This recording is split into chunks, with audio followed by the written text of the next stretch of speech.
네. 미국의 이번에 증시를 보면 좀 오르는 상황이 됐고 소비자 물가 지수가 발표돼서 거기에 좀 환호하는 것 같아요, 증시는. 맞아요. 네. 오늘 우리도 좀 오르고 있나요? 오늘 좀 저희도 좀 오르고 있죠? 오늘 네. 증시 오늘 볼까요? 잠깐. 증시도 우리도 이제 반응을 하고 있는 것 같은데 그만큼 미국의 수치 이게 좀 네네네. 중요해 보이는 오늘 상황이에요. 우리 지금 현재 지금 3시인가요? 네, 3시 거의 다 됐죠? 지금 1.44% 35.49포인트가 올랐네요. 상대 중에 많이 올랐죠. 이것이 이유는 오늘 새벽에 그 발표가 됐습니다. 그러니까 미국 소비자 물가 지수 저희가 지금 계속 우리나라 소비자 물가 지수도 중요하지만 미국의 소비자 물가 지수를 우리 온 국민들이 네. 지금 더 많이 알 정도로 그리고 미국의 금리 상황을 같이 연동해서 막 알 수 있을 정도로 오늘 새벽에 7월 달이죠. 7월 달 미국 그 노동부에서 이제 매달 그 소비자 물가 지수 우리나라 따르면 그 소비자 물가 지수 같이 발표를 하는데 네. 그러니까 작년 같은 기간에 비교해서 8.5%가 올랐다고 하거든요. 근데 원래 시장에서는 한 8.7% 정도 오르지 않을까라고 예상했었대요. 네. 그러니까 시장의 예상치보다 한 0.2% 포인트 낮은 거죠. 그래서 인플레이션이 그러니까 그 전달에는 9.1%였거든요. 9.1% 해가지고 미국 파월 의장이 0.75% 포인트 금리를 인상하면서 자이언트 스텝 밟고 그랬잖아요. 네. 그러면서 이제 그 다음 날 그때 얘기할 때 인플레이션의 상승적인 어떤 폭이 조절될 수도 있다는 어떤 그런 비슷한 얘기를 했어요. 그러면서 그때부터 이제 미국의 어떤 증시도 좀 이렇게 꺾인 것이 좀 안정세로 돌아섰고 외국인들이 또 한국 시장 약간 들어오는 그런 분위기가 됐고 그래서 최근 한 1주, 2주 사이에 국내 증시에 외국인들이 많이 들어가지고 네. 전보다 좀 증시가 좀 더 올랐습니다. 올랐는데 이번에 오늘 새벽에 7월달 미국 소비자 물가 지수가 8.5%가 발표가 되면서 미국에서는 인플레이션이 이제 피크를 찍고 네. 조정국면에 갔구나. 이걸 이제 피크아웃이라고 하는데 조정국면에 가는구나라고 이제 예상을 하면서 미국도 오늘 그 여러 가지 다우지수 포함해가지고 크게 올랐습니다. 네. 그러면서 이제 이거 오늘 이제 우리나라 증시에도 그대로 반영이 됐다. 반영이 됐고 사실 그런데 이 8.5% 수준도 높죠? 높죠. 높죠, 미국 사실. 역사상 지금 최근 한 20년상 가장 높은 거고 네. 그리고 이 지금 내용을 좀 더 자세히 보면 휘발유 그러니까 국제유가가 최근 좀 떨어졌어요. 여러 가지 지금 경기 침체 이게 국제유가가 떨어진 이유가 경기 침체 우려가 너무 커가지고 지금 여러 가지 그 산유군 이런 부분에서 공급이 좀 더 많아지는 거 아니냐? 그래서 이제 국제유가 좀 떨어져가지고 지금 현재 우리 지금 그 주유소도 약간 좀 떨어졌습니다. 지금 보면 가시면 2,000원 좀 아래로 떨어지는 게 있어요, 많이. 근데 전반적인 국제유가도 지금 미국도 갤런당 1갤런당 보통 5달러까지 막 넘어가 우리로 따지면 거의 2,000원, 3,000원까지 갔다는 그 수준이라고 보면 되는데 네. 갤런당 5달러에서 지금 4달러까지 떨어지면서 미국의 그런 소비자 물가에 가장 큰 영향을 주는 게 휘발유 그쪽이거든요. 원유값. 휘발유값이 좀 떨어지면서 그나마 8.5% 나왔다고 하는데 미국 안에서는 여전히 지금 이게 수준이 높고 이게 또 앞으로 어떻게 될지 모른다. 그런 얘기 좀 있어요. 그래서 이것이 과연 계속 그 유지가 될 것인지 그리고 물론 이미 이제 미국은 금리를 올해 말까지는 2.75에서 3% 수준까지 간다고 이미 거의 그렇죠. 예상을 해놨고 네. 우리나라도 마찬가지고 그런데 우리나라는 미국과 다르게 좀 다른 부분은 이미 뭐 박 기자도 많이 아시다시피 저희가 얘기했지만 가계부채가 너무 크고 네. 그 가계부채 높고 그다음에 그 외에 지금 현재 아직 본격적인 어떤 하락 국면이라고 보기는 어려움에도 불구하고 여러 가지 이미 이제 부동산 등 자산 시장이 하락 추세가 지금 만만치 않거든요. 계속 지금 떨어지고 있거든요.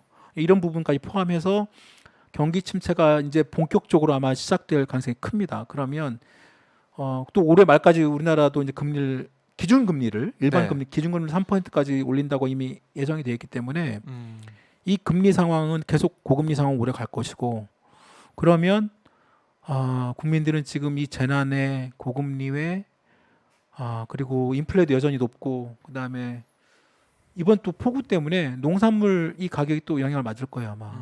지금 한참 원래 되면 입추가 지나서 해가 쨍쨍해가지고 이제 수확의 계절로 와야 되고 네. 추석 맞춰가지고 햇 과일부터 포함해가지고 이게 나와야 되잖아요. 근데 이번 지금 폭우가 지금 강원도 포함해가지고 지금 전국을 왔다 갔다 하면서 지금 계속 내리고 있는데 이것이 농산물 가격에 어떻게 영향을 줄 것인가.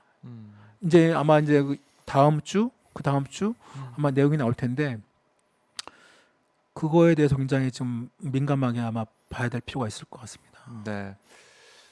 미국의 소비자 물가 지수에 따라서 우리 이제 증시도 반응을 하고 있고 그렇지만 뭐 경기 침체 우려가 지금 나오고 있는 상황이기 때문에 정부의 대응 또 미국의 이제 금리에 맞춰서 우리도 이제 금리를 올려야 되는 상황이 될 텐데 네. 어느 정도 수준으로 올리게 될지 금리 올리면은 또 빚 많으신 우리 가계 부채 많은 우리 국민들이 고통을 받게 되고 우리 다 힘들어질 수밖에 없기 때문에요. 맞아요. 네. 그리고 그것도 진짜 걱정입니다. 네. 정말.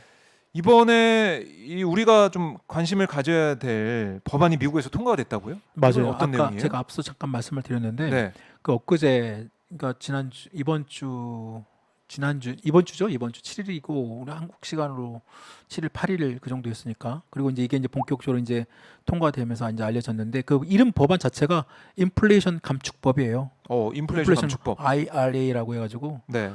이게 미 상원을 통과했거든요. 이제 하원이 남았어요. 하원이 남았는데 하원은 이제 민주당이 다수석이니까 네. 상원이 통과되면 이제 하원 통과되는 이제 기정사실화되어 있는 것이고 음. 이게 이제 국내에서 언론에 이제 보도가 됐고 많은 분들도 이제 일정 부분 관련된 분들은 아실 텐데요. 이게 갖는 의미가 약간 다릅니다. 약간 경제지에서 바라보는 시각과 네. 다른 쪽 시각과 참 다른데 어. 경제지에서 이런 데서는 뭐 그냥 바이든 행정부가 새로운 어떤 그 재정을 되게 풀고 또 경기를 좀 더 하는 방향으로서 이제 재정의 부양하고. 역할 네 맞습니다. 그리고 이제 그 방법이 중요한 것이 내용이 중요하죠. 인플레이션 감축법이 원래는 그게 아니고 좀 더 다른 어떤 법안이었는데 이제 그 공화당에서 계속 반대를 하는 바람에 그게 통과를 못 시키고 있다가 이번에 이제 가까스로 이제 51대 50으로 통과를 시켰어요. 네. 그런데 연방 예산 이게 앞으로 지금부터 한 10년 동안 앞으로 이제 계속 재정을 투입하겠다는 건데 연방 예산이 3,700억 달러인데 이게 참 잘 와닿지 않아요. 이게 얼마나 큰 돈인지. 이걸 우리나라 돈으로 환산하면 480조 원이 넘습니다. 480조. 480조. 네, 482조 원 정도. 그러니까 482조 원 앞으로 한 10년 동안에 이제 막 미국 행정부가 돈을 쓰겠다는 거예요. 네. 그럼 어디에 쓸 것이냐? 그러니까 지금 이 발표한 게 뭐냐면 미국 바이든 행정부의 핵심은 자국 그 트럼프의 어떤 뭐 미국 우선주의로 한 발 더 나갑니다. 네. 민주당 진보 정권이라고 얘기를 하지만 사실상 지금 현재 바이든 행정부 11월 달에 중간 선거를 앞두고 지금 국민들로부터 엄청난 지금 뭔가를 좀 얻어야 되고 뭔가 좀 던져줘야 되거든요, 국민들한테. 그렇죠. 지금 가장 어려운 것은 고용과 그다음 실업에 대한 그리고 그다음에 물가 이런 걸 잡아주고 물가 잡아주고 그다음에 고용 늘리고 그다음에 미국에서 불을 계속 올려주고 네. 중국과 이런 협상 과정에서도 좀 강한 모습을 보여주고 이것이 다 담겨져 있는 겁니다. 그 내용이 그 온실가스, 그러니까 기후 변화 이번에도 지금 다른 미국과 유럽이나 다른 나라들은 그 재정을 이 기후 변화에 맞춰가지고 재정을 맞춰서 움직이고 있어요. 우리나라 전혀 그렇지 않죠 지금 현재.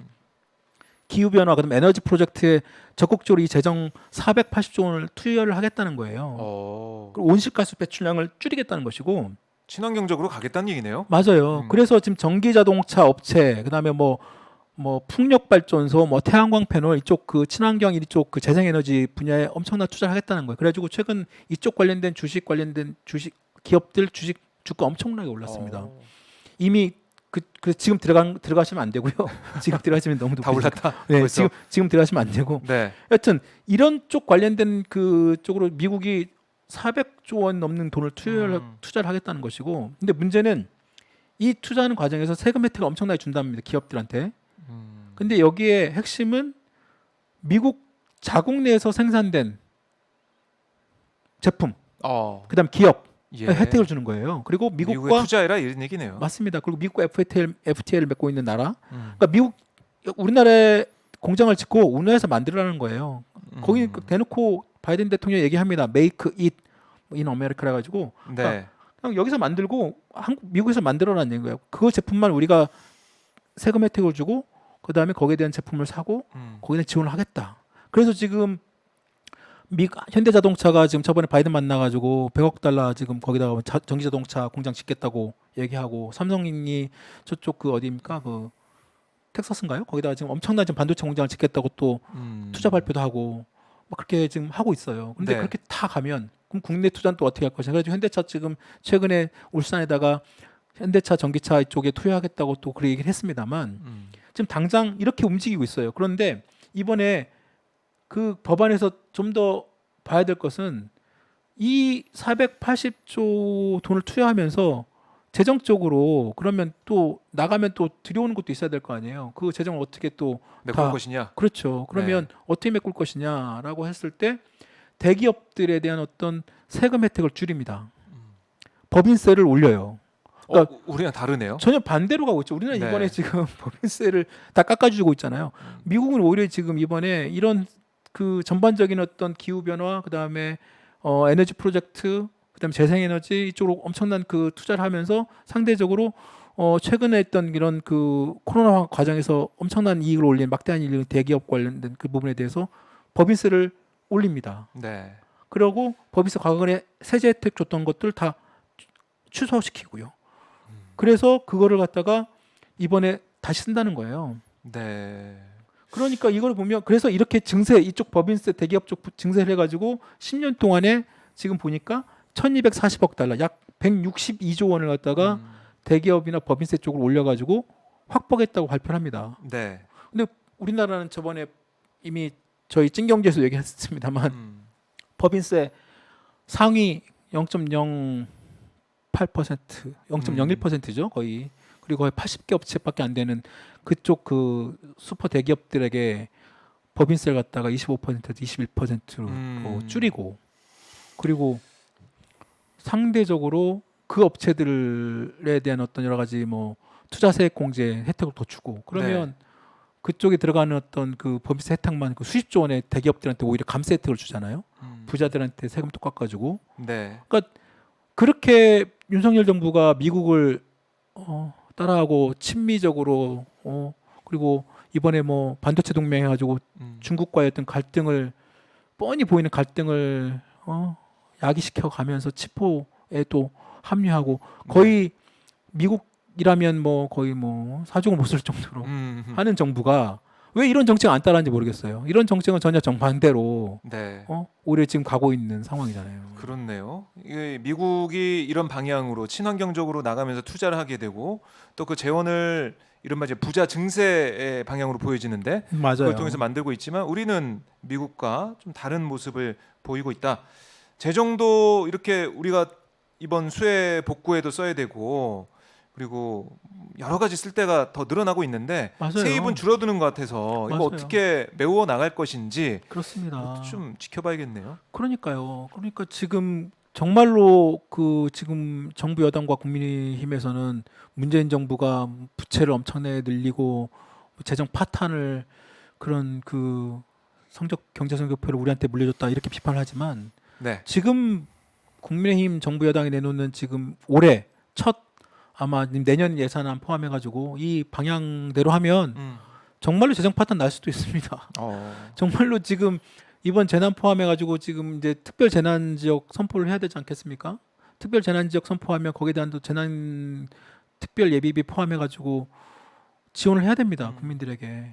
그러면 그 돈을 또 어떻게 만들 것이며 네. 지금처럼 이런 감세를 통해서 물론 추경호 장관이나 이쪽에서 얘기는 이렇게 감세를 하고 기업들에게 혜택을 주면 기업들이 좀 더 열심히 투자를 하고 고용을 늘려가지고 세금이 더 많이 들어올 것이다라고 얘기를 하지만 이미 과거에 MB 정부 때 했던 것들이 경제적 실증적으로 그렇게 되지 않았다는 것이 입증이 됐어요. 네.